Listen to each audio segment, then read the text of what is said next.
So before getting started, we need to host our HTML files through an HTTP server and not through the local file system.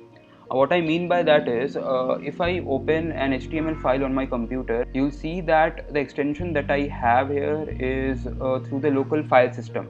But if you go on to some other website like Gmail, you'd see that the extension is HTTP or HTTPS. Since we are going to later on publish our game onto Facebook, that will have an HTTP server, so we need to do all our testing and all the stuff on an HTTP server itself and not through the local file system. So setting up a local HTTP server is pretty easy. I'm going to use Node Package Manager here, but there are a lot of ways to do this, so you can choose whatever way you like. So you need to first get Node Package Manager onto your computer. To do that, just simply write install Node Package Manager onto the Google search box and find this link, get npm, and you can then go through this web page. It will walk you through the entire installation process. So once you install this, so you can simply go to your terminal or command prompt. If you are on Windows, you can simply check whether it's installed or not by writing npm/v. Yeah, so as you can see, I already have npm installed on my computer. Once you have installed the Node Package Manager, now things are pretty easy. So you can simply do something like npm install http server. So you need to run this command on the root directory. As you can see, it's my root directory here, and press enter. So it will install the HTTP server onto your computer. Now you can host all your local HTML files through an HTTP server.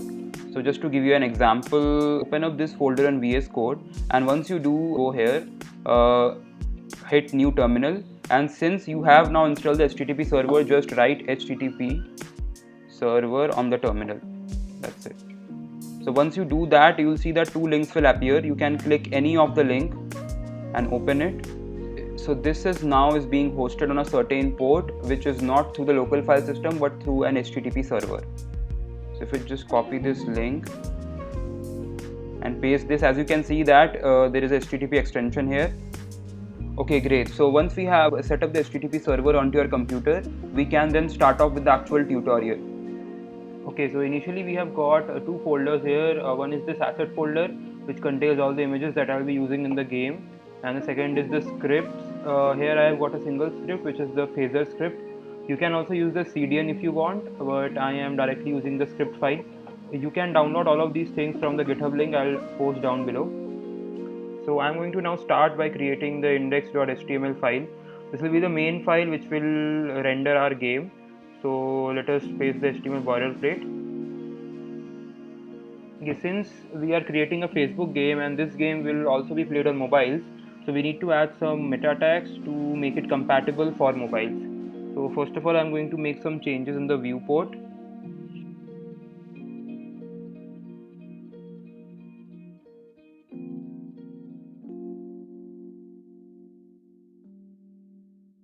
So I'm also going to set the screen orientation to portrait, since this is a mobile game. So after this, what we want to do is we want to now link up the scripts that we are going to use. So I'm going to just create a script here, main.js. So this will be the main script where we'll be writing the game code. So let us now link this script onto our file. Always remember to first link up the phaser file, then the main.js, because we'll be using the phaser objects inside main. So this is the div tag within which the game will be rendered. I'll be giving a reference of this div tag when we'll be creating the game object. Next, I'm also going to give a black background to the body. So this is an optional thing, I just like to work on this, so it's your choice. Okay, so I'll now just simply start my server. So I'll write HTTP server. So if I just go to this link now, so as you can see, a black screen appears. Now we can inspect element and now see to the console. So this, you can ignore this. Other than that, there is no error. This means that our code is fine. So let's move on to the next step and start building our game. So now let's go to the main.js. So first what we want to do is, when the window loads, we want to actually create our game object which will contain all our assets. It will manage all our scenes and all these stuff. So before creating a game object, we need to define a game configuration. So the game configuration simply defines about the resolution of the game, the physics that we're going to use, the scenes and all these stuff. So let us define that.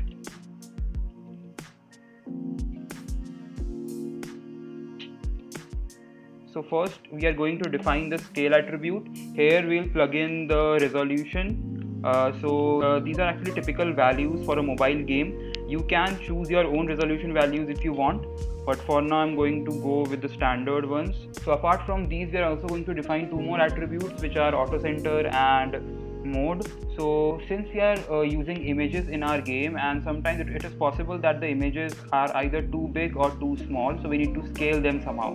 So these are those attributes which help us efficiently scale these things.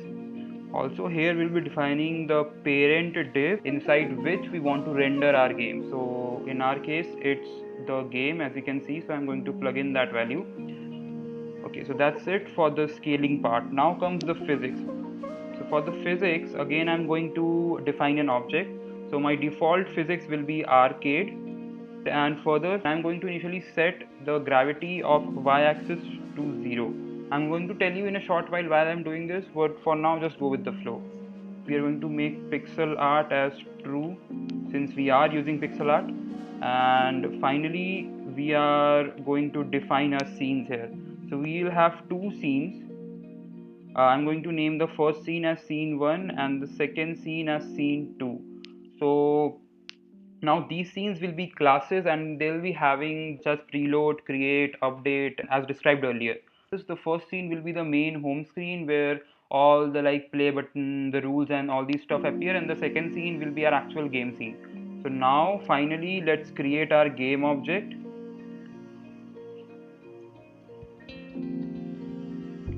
And we are going to pass on our game config.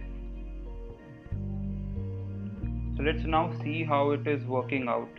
So sometimes it is possible that even after reloading, the page will not show the latest changes. So in order to fix that, just go to your network tab within the inspect element and disable your cache. And once you do that, refresh the page and you should be able to see the latest error. So now as you can see, I'm getting an error, scene 1 is not defined. So that's true because we haven't yet defined the classes for scene 1 and scene 2. So for now, let's just delete them. There is nothing here and go there. Okay, so as you can see, our phaser is loaded. So let's get started and start creating our scenes. So just for the sake of convenience, I'm first going to create my game scene and then I'm going to create my title or the home scene. Write class scene1, the scene name of course, extends phaser dot scene. So the phaser dot scene, this is actually a class which is defined within this phaser dot min.js, and we are inheriting the properties of this class within our scene. So you'll be able to see that there are a lot of methods that are helpful for creating a game which are inherited from the phaser scene itself, and that's how inheritance actually works in object-oriented programming. So first let us define a constructor. So I'm just going to give a name to this scene. So let us just give a name. Let's call it boot game. I think this should be fine. Now we are going to define the three main functions that we generally have in every game. That is preload, create, and finally we have update. Okay. So these are the things that we are going to do. So let's start one by one. So first let's load our assets. So I've already got my assets here, as you can see. So I'm going to load them one by one. So there is a common syntax for loading all the assets.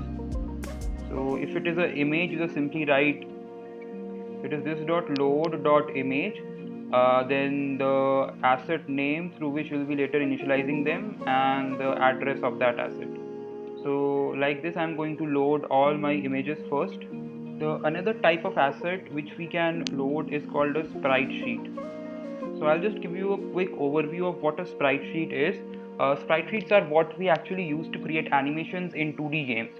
So how they work is, so I'll just show you how they look. So for example, my player character, which is called dude.png, you can see that this is not just a single image but actually a collection of images, and these are actually called frames, and these frames are put together in an order and are projected rapidly to create the effect of an animation. So for example, if I just choose the first 4 frames and I play them rapidly, so they'll give me an animation of a person moving left. Similarly, these 4 frames will give me an animation of a person moving right. So you get the gist. Define our assets in our script. We simply just write first the asset name to initialize them, then the asset location, and finally we'll be adding one more thing, that is the size of a single frame. So by the size of a frame I mean what is the height and the width of a single character frame here. So for in my case, it's the width is 32 pixels and the height is 48 pixels. So I'm just going to define my frame width, that's 32, and my frame height, that's 48. So now when this preload function loads, our assets will get loaded. Now we need to initialize them. And by initializing I mean we need to actually assign variable name to these assets and bring them onto our scene. So let's just first bring our background into the scene. So in order to add a simple image to your scene, you just need to give in a variable name and write this dot add dot image, then the coordinates where you want your image to be, and the name of that image which you have defined in the preload function. So that is background. Now I'm using the origin because I want the image to be at the center. So let's see how this looks like. As you can see, my image is not exactly at the center, rather it has moved upwards by some offset, and to be exact, by exactly half our screen size. So why is that? Okay, so what happens is when you import an image onto Phaser, then every image has got its own origin which is at the center of the image. And when you write this line, this.dat.image 0,0/background, then what you are doing is you are actually superimposing the origin of the actual image with the origin that you have defined. That's why you see there was some initial offset on the background image. So one easy way to fix this is we can set the internal origin of the image to 0,0. So now when we define some coordinate for the image, so that will superimpose with the top left hand corner of the image, and it will give us the correct result, as you can see. So now I think you have an idea why this was happening. So just to fix this, we can set our image's origin to 0,0, and now if I go here and refresh, as you can see my image is now loading perfectly. So let's bring in our platforms now. So first I'm going to just create a single platform which is exactly same as we did with the background. So we're doing this.add.image and define, I think it will go with, name it as platform. Yeah. Also we need to set its origin, so we need to do platform.set origin to 0,0 so that it actually appears to where we want it to appear. Okay, so now similarly let's bring in our player as well. So this dot player is equal to this dot add dot sprite, because since there is not an image, it is a sprite sheet, so I'll be importing a sprite. And now let's give in some coordinates. I want it to get rendered just above the platform, so I'm going to give it something like this and give a reference to the player. If I just go there and refresh this, great. So now we have rendered our player, our platform, as well as our background. So that's it for this video. In the next video we'll be learning about the game physics for this video. So thanks for watching, and I'll meet you in the next video.